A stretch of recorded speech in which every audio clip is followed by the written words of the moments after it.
Olá, olá pessoal! Estamos aqui então rapidinho para tratar de um instituto que eu já tive algumas perguntas de alguns colegas aí acerca dessa possibilidade, né, do que quer dizer a questão relativa ao protesto da devida, né, da parcela dos emolumentos devidas ao antigo titular ou à sua família. Tá? Isso, o que acontece, por que o sistema ele é dessa maneira e por que isso, né, essa operação é feita dessa forma. Pessoal, protesto aqui em São Paulo tratado lá no capítulo 15, tá, das normas de serviço da Corregedoria Geral da Justiça. Tá lembrando, o 13 função correcional, 14 notas, o 15 trata efetivamente do protesto. Lembrando, pessoal, em São Paulo, o apontamento a protesto é gratuito. Ou seja, não são devidos já desde lá da época dos inícios dos anos 2000, já não é mais devido, tá, os emolumentos prévios, tá? Ou seja, o depósito prévio de emolumentos para que seja um título apontado a protesto. Então isso é realizado de forma gratuita. Então o apresentante vem, ou diretamente no tabelionato de protesto, ou no serviço de distribuição de títulos, que será feita a distribuição quantitativa e qualitativa desses títulos, através do distribuidor. Encaminhado esse título, então, depois de apresentado gratuitamente, esse título ele vai ser, então, depois de protocolizado, no prazo máximo de 24 horas, será então expedida a intimação, com pelo menos um dia útil para que a pessoa compareça na serventia de protesto e realize o pagamento, devolução do título, o aceite ou a aposição da data de aceite, tá? Então isso, né, esse trâmite que nós temos aqui dentro de 3 dias úteis, que é o chamado, né, aqui para nós aqui na doutrina do protesto de tríduo legal. Por que tríduo? 3 dias. 3, duo, dias, legal, que está previsto em lei. Na lei 9492 de protesto tem que então da protocolização até o dia efetivo, né, da lavratura desse protesto deve então transcorrer os 3 dias úteis. Tem algumas exceções que a gente vai tratar aqui, mas não é agora o momento da gente tratar que o objeto é outro. Pessoal, suponhamos então que foi protocolizado um título e nós temos ali o 3º dia útil, que é onde será ali efetivamente este título seria, na verdade, protestado. Se entre o primeiro dia 0 e o 3º dia útil, tá, aí nós tivermos ali alguma intercorrência, tá, alguma questão aqui que seja efetivamente o pagamento, a devolução, o aceite, a data do aceite, a retirada, a sustação ou a desistência do protesto, ou até mesmo o sistema de irregularidade, que neste aqui no caso de irregularidade não serão devidos, né, efetivamente os emolumentos. Então, somente então nas hipóteses de pagamento, devolução, aceite, a posição da data do aceite, a retirada ou desistência ou efetivamente a sustação do protesto, nesse caso então deverá então incidir o pagamento dos emolumentos respectivos nesse título de acordo com a tabela de emolumentos que nós temos lá para o tabelionato de protestos, tá? Então, não é feito o pagamento do depósito prévio, porém, quem praticar algum desses atos aqui que vá obstar o protesto regular do título, deverá então fazer o pagamento dos emolumentos, tá ok? Então, maravilha. Até então aqui superado, né, entendido até de maneira mais simples. Porém, e se acontecer o seguinte? Se o título for protestado, quem que vai pagar isso? Aí que entra, né, a dúvida para vocês aí em relação dos colegas aí que já trouxeram essa dúvida para mim, que eu pretendo elucidar aqui para vocês. Se entre o efetivo dia da protocolização aqui do título até o 3º dia útil, então a gente corre aqui um prazo efetivamente, o tríduo legal,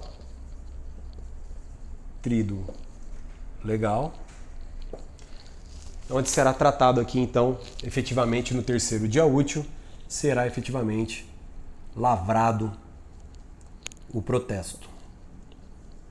Em livro próprio, lembrando, né, a serventia de protesto tem somente um livro, que é o livro, né, de protesto, tem também o livro protocolo, mas livro propriamente de protesto é um só, independentemente do motivo ou do tipo do protesto. O que é tipo? Falimentar ou protesto comum. Então, nesse caso, será no 3º dia útil lavrado, então tirado, ou assim como a lei também menciona, registrado o protesto. Pessoal, se esse protesto for lavrado, poxa, mas não teve pagamento do depósito prévio de emolumentos. Alguém vai pagar por isso? Não. Isso aqui vai continuar ad eternum, até o quê? Até o momento que alguém efetivamente venha e proceda ao chamado cancelamento do protesto.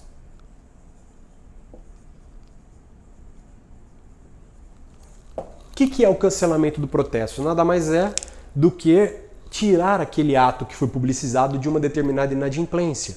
Ou seja, é trazer, na verdade, é uma autorização do apresentante ou credor daquela determinada obrigação, seja uma obrigação de natureza cambial ou uma obrigação de natureza contratual, sendo tirado do ordenamento, né, tirado ali do sistema de protesto para falar, opa, peraí, essa pessoa não tem mais nada de irregular. Ela não teve nenhuma comprovação de inadimplência nesse período. Então isso é o chamado cancelamento de protesto. O cancelamento de protesto só pode ser realizado num protesto efetivamente lavrado, obviamente.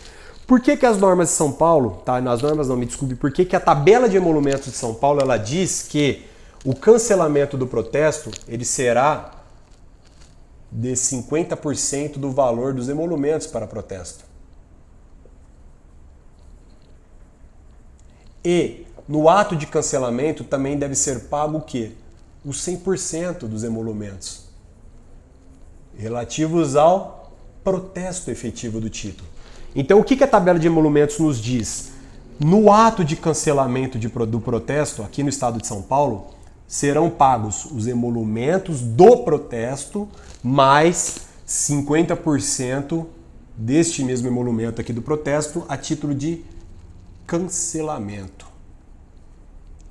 Ou seja, você paga no cancelamento o ato de protesto compatível a 100% mais os 50% relativos ao cancelamento, tá? Por isso é essa a interpretação de maneira mais tranquila do que está lá na nossa tabela de emolumentos do tabelionato de protestos.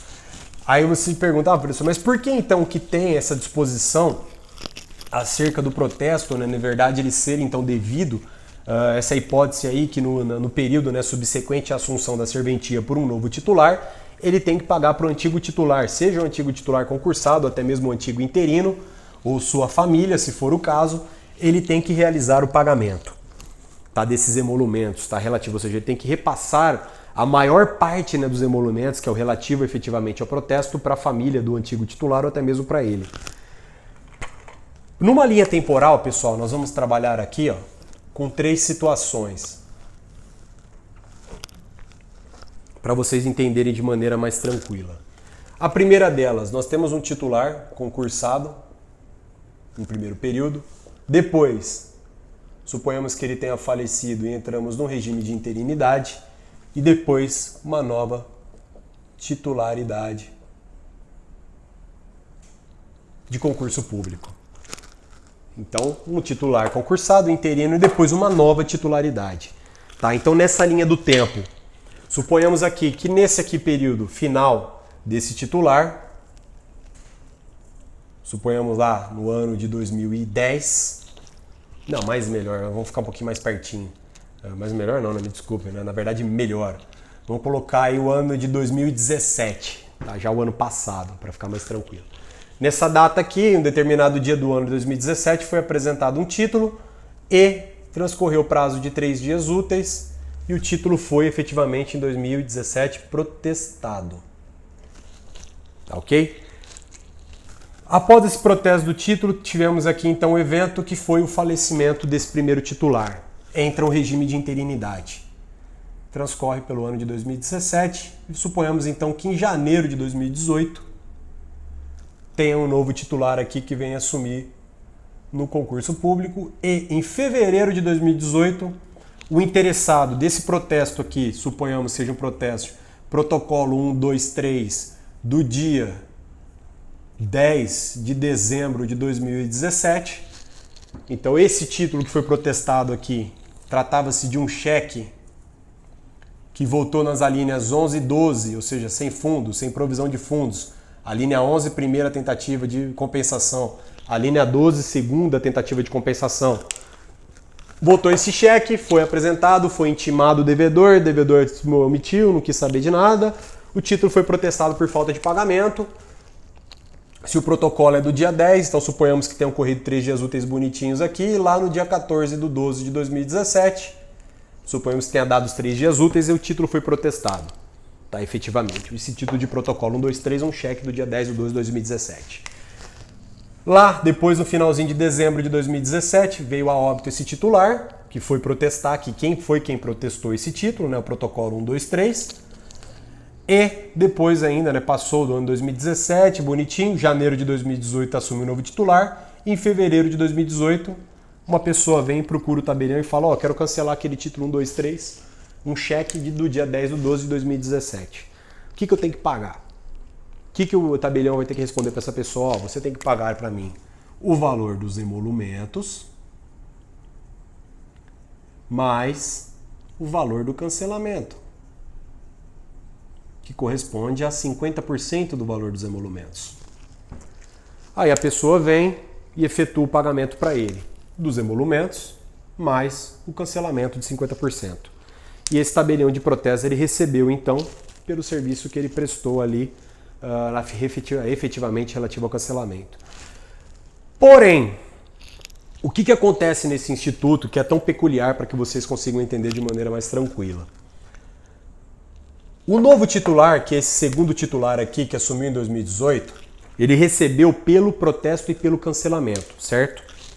Porém, a pergunta que eu vos faço, foi ele que procedeu ao protesto do título? Foi ele que teve o trabalho da intimação, o trabalho do edital, o trabalho da condução, o trabalho todo, né, da lavratura do protesto, da remessa para o relatório diário para os órgãos de defesa do consumidor, a elaboração dos índices, a lavratura, né, efetiva do próprio instrumento de protesto? Quem que fez todo esse trabalho? Esse trabalho foi, na verdade, feito pelo quê? Pelo primeiro titular, aquele que faleceu. Então, o segundo titular aqui em 2018, ou seja, um ano depois ali, um ano não, né, alguns meses aqui depois que a gente está tratando esse probleminha nosso aqui de maneira bem rápida, uma situação hipotética, né, que nenhum concurso dura um mês, 2 meses, muito pelo contrário, nós temos aqui o sistema de que um tabelião recebeu pelo ato que ele praticou aqui de cancelamento, que é o ato que ele praticou, lembrando, segundo o titular ali, ele só fez o cancelamento. O protesto já tinha sido lavrado pelo primeiro titular, mas ele recebeu pelos dois, ou seja, pelo protesto e pelo cancelamento. Poxa, se ele recebeu pelos dois, porém ele está recebendo pelo protesto aqui um ato que não foi ele que praticou, seria em tese o quê? Uma hipótese de enriquecimento sem causa. Por isso que o sistema ele traz essa alternativa, né? Na verdade, essa obrigatoriedade. Que ele diz o quê para o segundo titular? Ó, tudo bem, você está recebendo o cancelamento mais o protesto porque está sendo cancelado agora no seu período de titularidade. Porém, o trabalho da lavratura do protesto não foi seu. Quem realizou foi o tabelião anterior. Quem realizou foi o interino anterior, que seja. Mas não foi você. Por isso, ele deve repassar essa quantia correspondente ao ato do protesto que foi praticado naquela época pro titular, antigo titular ou interino, ou até mesmo pelo caso dos seus herdeiros, tá? Então é isso que eu quero que vocês entendam. Na verdade, há uma secção temporal aqui do que foi praticado efetivamente aqui neste primeiro momento, que foi o protesto propriamente dito, e o que foi praticado aqui no segundo momento, que foi o cancelamento desse protesto. Como em São Paulo nós temos a hipótese de dispensa do depósito prévio pelo protesto, ou seja, o tabelião ele só recebe se a pessoa pagar efetivamente o protesto. Então, se ele praticou esse ato aqui atrás, porém, lá no futuro, numa alteração de titularidade, esse protesto veio a ser cancelado, ele vai fazer jus ao valor dos emolumentos do trabalho que ele realizou na época. Porque, efetivamente, ele trabalhou de graça. Se este trabalho dele gerou a renda para o cartório do ato que ele praticou de protesto lá atrás, ele vai receber esse dinheiro. Ele ou seus familiares, no caso os herdeiros. E o cancelamento ficará, então, por conta do novo titular, porque foi o novo titular que fez, na verdade, a averbação do cancelamento do protesto. Então, quem faz a averbação do cancelamento fica com 50% do valor, né, dos emolumentos, ele que trataria, na verdade, de 150% do valor dos emolumentos, 100% do protesto mais 50% daquele valor a título de cancelamento. Então, esse 50% vai ficar para lá, pro novo titular, e a outra fatia vai ficar, a maior vai ficar justamente com o titular antigo ou até mesmo seus herdeiros, os seus sucessores, se for no caso. Comum vocês verem essa alternativa na prova de que forma? De 1/3 por 2/3. 1/3 do novo titular e 2/3 do antigo titular. Por quê? Trata-se de 50 ali, se a gente tratar, né, de 150% do valor dos emolumentos. Se você dividisse em 3 partes, compete uma parte ao novo titular e 2 partes ao antigo, porque o valor do cancelamento ele corresponde à metade do valor dos emolumentos. É uma conta matemática meio chatinha assim, mas é simples de vocês entenderem porque que algumas vezes o próprio examinador ele traz, né, esse sistema de 1/3 por 2/3. O novo titular fica com 1/3 e o antigo titular fica com 2/3, ou no caso os seus herdeiros. Tá? Espero que tenha ficado claro isso para vocês do porquê que tem essa divisão dos emolumentos para com, né, o antigo titular ou até mesmo com seus sucessores. Lembrem-se, quem praticou o ato de graça lá atrás foi o antigo titular. Quem recebeu por todos esses atos que foram praticados foi o novo titular. E este novo titular ele tem o dever então de repassar esse valor para os sucessores ou até mesmo se for por um antigo titular, se for um caso de renúncia, perda da delegação ou qualquer outra hipótese aí, aposentadoria facultativa, etc. Então ele recebe esse valor. Então esse é o sistema nosso desse repasse, né, na verdade, de essa devolução, né, de valores em virtude o quê? Da vedação do enriquecimento sem causa, que não é lícito, né, que quem não praticou o ato, ou seja, quem não trabalhou por este ato, o receba. Então quem vai receber, na verdade, é o antigo titular. Tá ok? Feito isso, então, pessoal, nós terminamos aqui mais uma explanação e até o próximo vídeo. Tchau, tchau.